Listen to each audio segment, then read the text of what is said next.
Assalamu alaikum. How are you? I'm well, thanks. Walaikum salam. Really well. And you? All well, alhamdulillah. Good. Thank you so much for joining me in studio today. It means so much to have you here today. It's a pleasure. It's always a pleasure. Auntie Farida, let's go back to the beginning. Can you share with us your journey? Where did it start? What was your early experiences in life? Well, actually, I was born into a very big family. My mommy had 18 pregnancies and 4 died in infancy, and I was the number 18th one.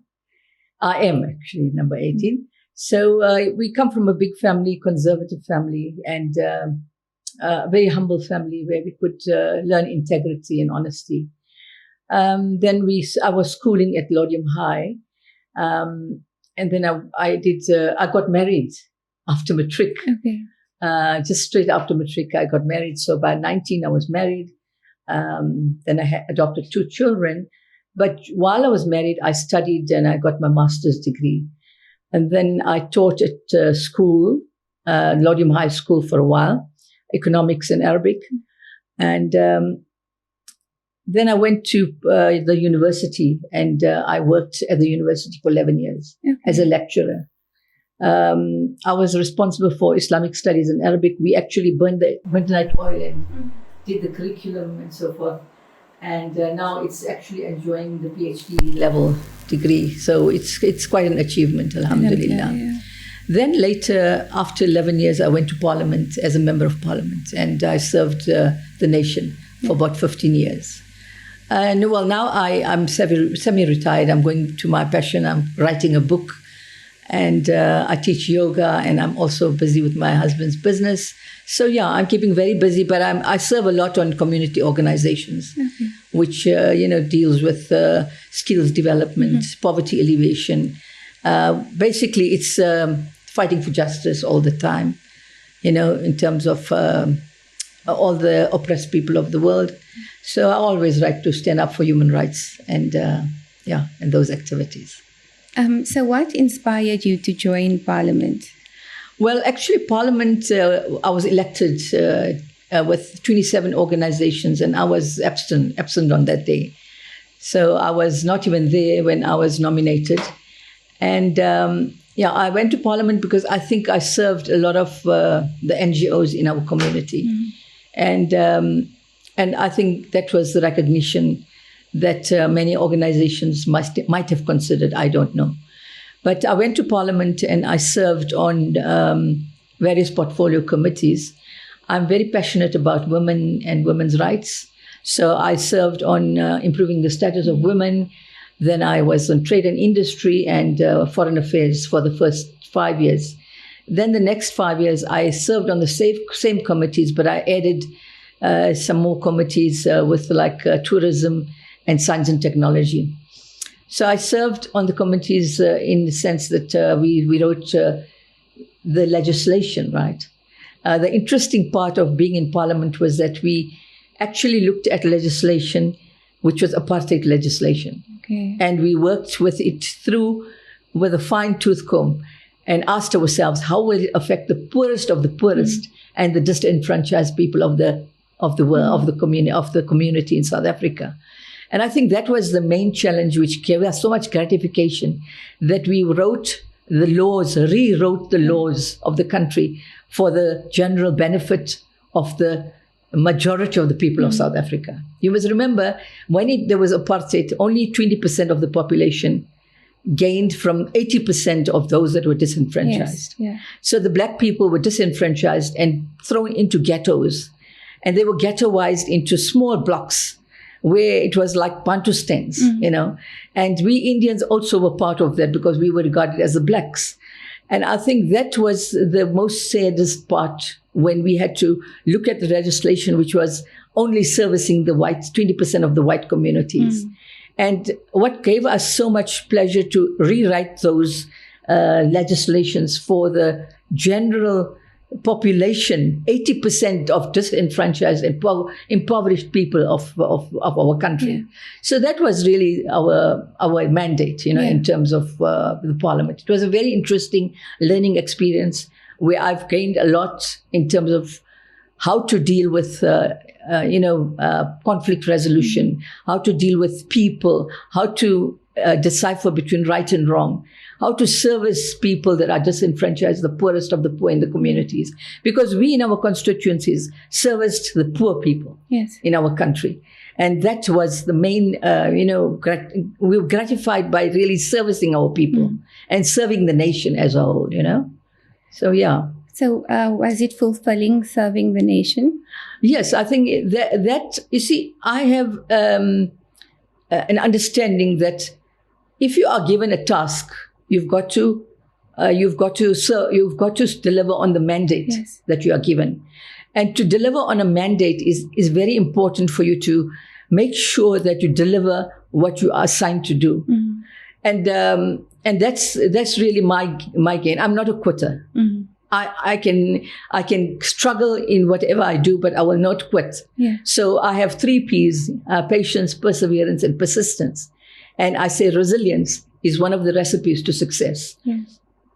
So if I have a mandate from somebody to say that you need to serve this constituency, I will go 100% and serve that constituency. So I don't want to quit because I got frustrated. I don't want to quit because I'm tired. I don't want to quit because I cannot manage.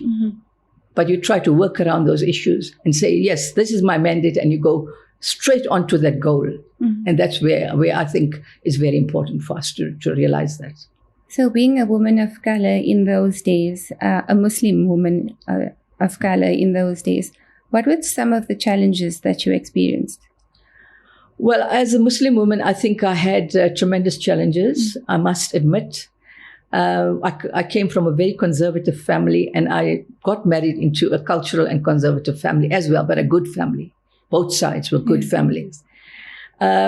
We had to break away from certain stereotypes. And that was a challenge because it's a cultural norm that a Muslim girl gets married and she stays at home and she cooks and she does all those things. I did all those things, by the way. But I still had my career and I still had my passion that I could deliver on. So I had to break certain barriers gently, but humanely, and also with complete humility. Not to say that I had to break barriers and fight and all those kind of things. No. I broke those barriers in a very non-violent way, in the sense that I know about conflict resolution. So I would say I would do things that will not hurt either party. And that was the greatest challenge, to balance those things. Because, when you have this cultural and the cultural background and you are forced to stay in a certain block, you tend to try to come to terms with some of the issues that you can overcome. And I think I did that in a very nice way, because I still had very good relations with my in-laws, and I had a wonderful relation with community and my friends and foe. You know what I'm saying? So, but I can identify with all those working women who are Muslim women. I can identify with them that our culture actually does give you lots of challenges. Because let's say if you are in a very difficult situation, you have a conference to attend to, or you have to conference to prepare for, you still have to do your duties as a wife. And now for a man, I think it's slightly different, because you can easily get up and say, I'm going to the conference. But for a woman, you say, I have to put food on the table and I have to also go to a conference. So if you have to go to a conference, you have to get up 3 times earlier than the male counterpart. And that's where the challenges come in. But I don't think anything is impossible. If you have a goal and you need to deliver your mandate, you need to do it. So, okay, it takes a lot sometimes it doesn't. But you need to just continue your journey towards your passion, towards what you want to do.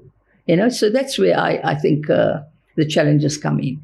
And being married from the age of 19, how important is it to have a spouse that is committed to your goals as well, supporting you, and in our culture, we marry the person and the family. So how did you manage to balance all of that? Okay, there I must give my husband a thumbs up. My husband, his name is Mahomed. He's an amazingly wonderful human being. And he actually was with me all the way through. Yes. And I can tell you, every meeting or every conference I went to, he was always my chaperone. Mm-hmm. And somehow I never had to convince him to come. Mm-hmm. He always came with love and with understanding. I think that's where my battle was won, because I had a very understanding spouse. Mm-hmm. And my children also, I have adopted 2 kids, mm-hmm. 2 children. And my kids also had amazing affinity to actually support me in what I did. Yes. And I think they became leaders in their own right. Okay. I think my son is a leader in his own right. My daughter is a leader in her own right. And they both have their own journey. Mm-hmm. And I also want to advise all the women that are there, that give your children that space so that they can also live their dream. Yes. So that they can also fulfill their mandate at their own pace, mm-hmm. without you struggling to or forcing to instill some of your values. Yes. I think all children grow up with a value system, and they learn integrity, they learn honesty, they learn independence. Mm-hmm. And I think we need, as professional women, need to give them that space, you know? So I think that's where it really comes to. It's really easy. It's easy. I don't think I get frustrated with any challenge. Yeah. I try to balance, and I try to see how I can do it. So I don't really get frustrated, mm-hmm. you know? So, yeah. And what legacy do you wish to leave at the end of it all? I need to leave a legacy where I'm pleasing my Creator, Allah subhanahu wa ta'ala. Because I want to deliver on the mandate that my Creator has sent me, okay? In this earth. Everybody has been sent to the earth for one reason or the other. Mm-hmm. And Allah subhanahu wa ta'ala says, I've sent you as a vicegerent on earth so that you deliver on my mandate. What is Allah's mandate? Allah's mandate is to help the poor, help the oppressed, do the good things, talk kindly to whoever, be nice to your neighbor, simple things. Mm-hmm. So if you want to deliver even to the nation, just be simple. Just be simple. When I was going to Parliament, every time I won the elections, I won my elections 3 times. But I don't give myself credit, because I know God wanted me to serve. Yes. And when I made that dua to say, oh Allah, you send me only if I'm going to fulfill your mandate, I wasn't worried whether I go or not. Yeah. You know, as a politician, you might want to worry, oh, am I going to win this election? Mm. I never worried. I'll tell you why. I had my full confidence in my Creator that if He needs me to go, I will go. Yeah. If He doesn't need me to go, no problem. I won't go. So that was my real thing, to be just to deliver the right things as a human being. Mm. Just as a human being. I don't have to be having a label to say MP so-and-so Farida Mahomed has delivered to this contribution to this organization or to this world or to this thing. I want my records straight in with my Creator that will say, okay, Farida, I think you did what I sent you to do. Mm-hmm. You are here to deliver. Mm-hmm. And you are not here to just do whatever you want. Because we have the Quran as our guide. Alif Lam Mim Zalika Kitabul La Rayba Fi Hudal Lil Muttaqin. It is a guide for you to live your life to the fullest. How do you live to the fullest? You live to the fullest to convey what Allah has told you to do. Mm. That's all. That's all. The moment you take that route, you are going flying. Let me tell you, I didn't go look for a job. I told you I was nominated by 27 organizations in Lodium in absentia. Yeah. When the call came from the ANC office to say you are going to Parliament, I said, sorry, you got the wrong Farida. You don't have the right Farida. It's not me. Yeah. And then my husband said, but why are you saying that? I said, no, I think it's not me. Let them first go and inquire.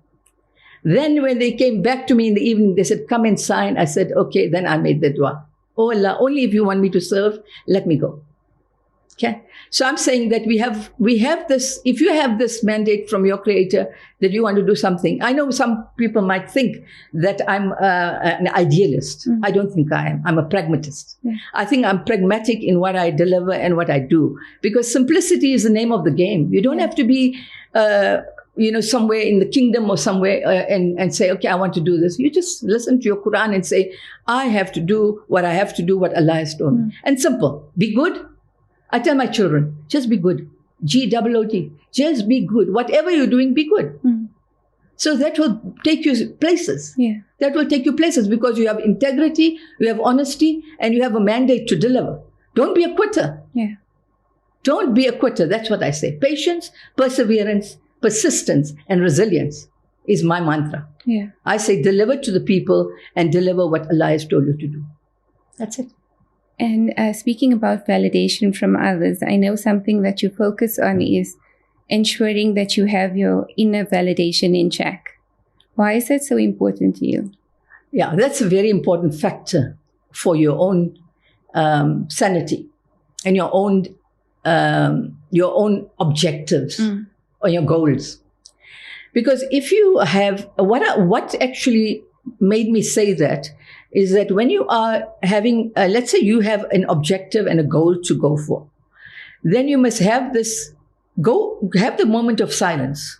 I'm very much into the yoga thing. Yeah. Have that moment of silence and look inside your inner potential.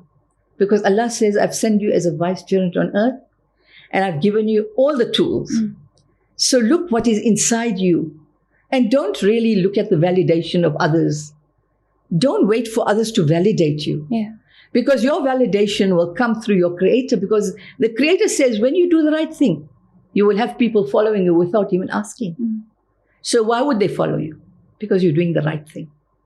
But if you do that which is only on the ego side, when you're only looking at your ego and saying, I need to do this because I am Farida, Mahomed or something like that, I don't believe in that. I say look for the inner strengths inside you and build on those strengths because Allah has gifted you with those strengths.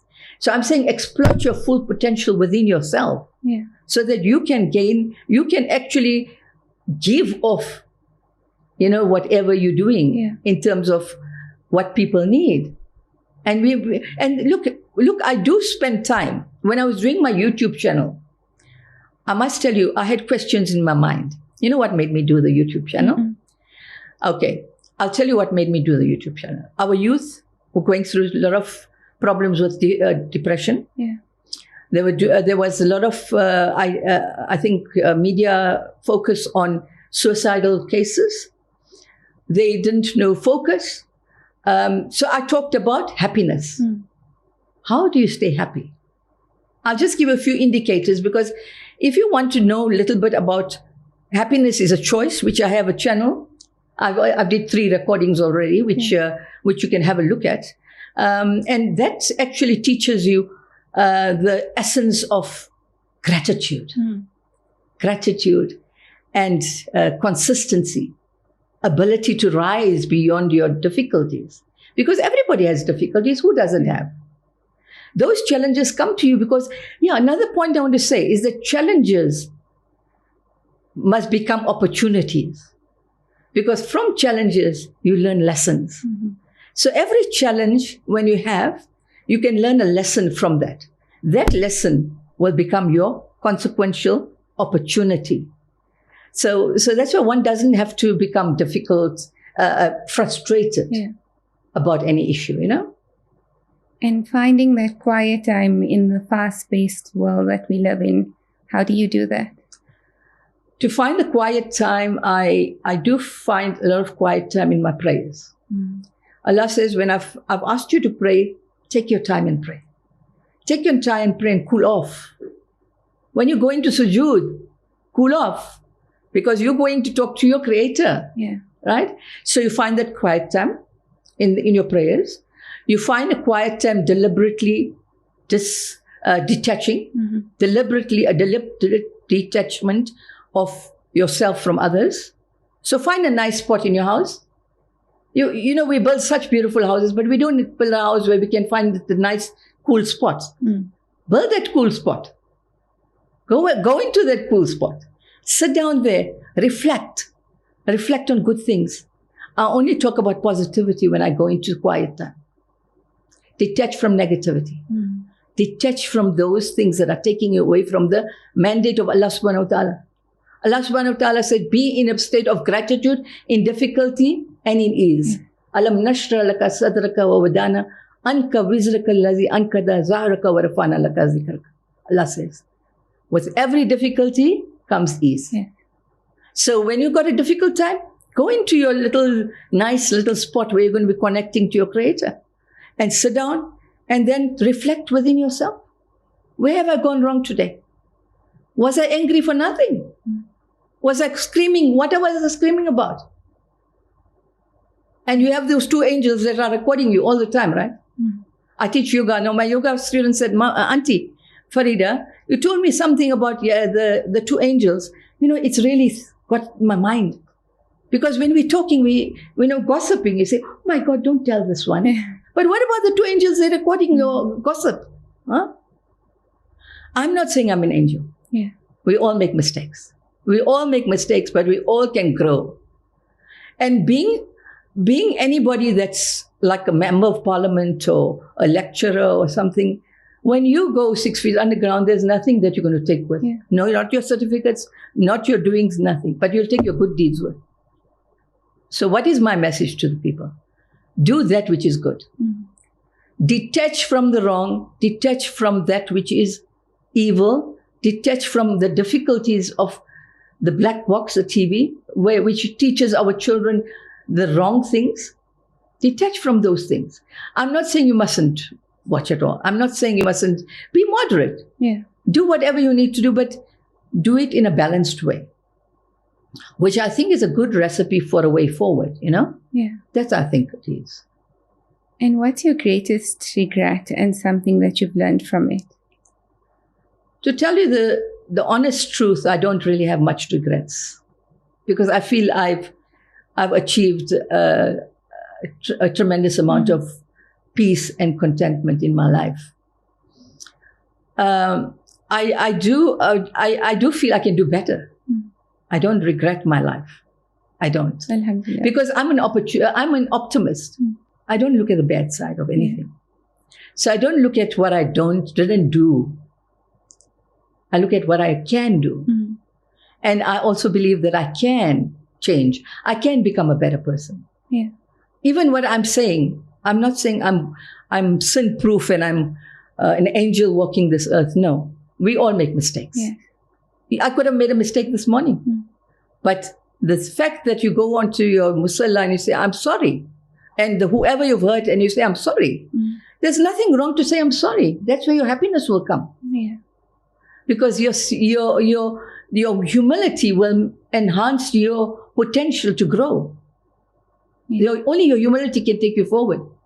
But if you're on that staircase where you say, I'm the me and nobody can come near me, it doesn't work. It doesn't work. You've got to be humble. Yeah. And I keep on telling myself, keep me grounded, Allah. Keep me grounded. So, and when I was in Parliament, I say, oh Allah, only keep me if I'm pleasing you. Yeah. Otherwise, let me come home. That was my dua to him. Yeah. Because I felt my whole life belongs to Allah subhanahu wa ta'ala. He sent me to do. Yes, one thing I want to say. Allah has given you an opportunity to be a good vicegerent on earth. So do that. That's what I say. And you have been in rooms with the greatest leaders in South Africa. What would you say is the main quality of a leader? I can easily say that a main quality of any leader is the way the leader deals with their challenges. Most leaders, I read a lot of books, biographies of people that have become legends. And these legends all went through difficulty, challenges, but they rose amazingly from those challenges. How do you rise from challenges? When you say to yourself that these challenges are my opportunities to grow. How to grow is to grow better, to be the better person. Somebody told me that, well, if somebody fights with me, I'm going to fight back and I'm going to do this and I'm going to do that. I say, you know what? If somebody does that to you, you don't have to sit and get another slap on the one face, but be rational. Sit down, negotiate, talk, communicate. Conflict resolution. Yeah. You learn, sit down and talk about issues that are bothering you. But you don't be a quitter and run away. What leaders do, they don't run away. They don't run away. And if you read the biographies of leaders, leaders are the ones that actually balance their lives with the challenges and try to maneuver and gravitate those challenges so that they can move into a zone where they can become successful. You read anybody's book on their biographies, all the legends in the world, all the big leaders in the world. Mahatma Gandhi. I was in Standard 8. The first speech that I actually wrote was Mahatma Gandhi. And our Prophet ﷺ is a perfect example. Yeah. But Mahatma Gandhi was my first speech where I talked about him and I said, he is a leader that I can reckon with. We can ask ourselves, who is my leader? Who can I reckon with? If you walk into a room, nobody greets you, it's fine. It's okay. It's okay because you know what? You are fulfilled inside. You're not looking for acknowledgement outside. You're not looking for that nod. No. You must look for the nod from upstairs. Allah's nod. To say, yes, my vice chairman, you're doing the right thing. But don't worry about those that are not nodding with you. No. Your success doesn't rely on other people's acknowledgement. So, yeah, that's it. And what is something about you that no one really knows? Well, I think people know me for what I am. I actually don't know what they don't. I actually don't know what they don't know about me. Yeah, maybe some people don't know that I've adopted children. That is maybe one point. Other than that, I don't know, and I don't really care if they don't know nothing about me or if they know something about me. I don't really care, but I will continue doing my work. My work in this world cannot stop because somebody else is not knowing me.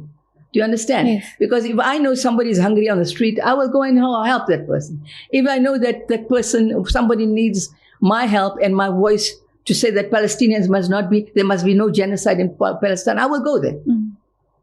Obviously, if I have the time. Yes. I know we're also inundated with all our work and our things. I'm writing a book and I'm looking after my family and all those kind of things. Okay, I must tell you now that after such a busy life, I'm still very busy, very, very busy.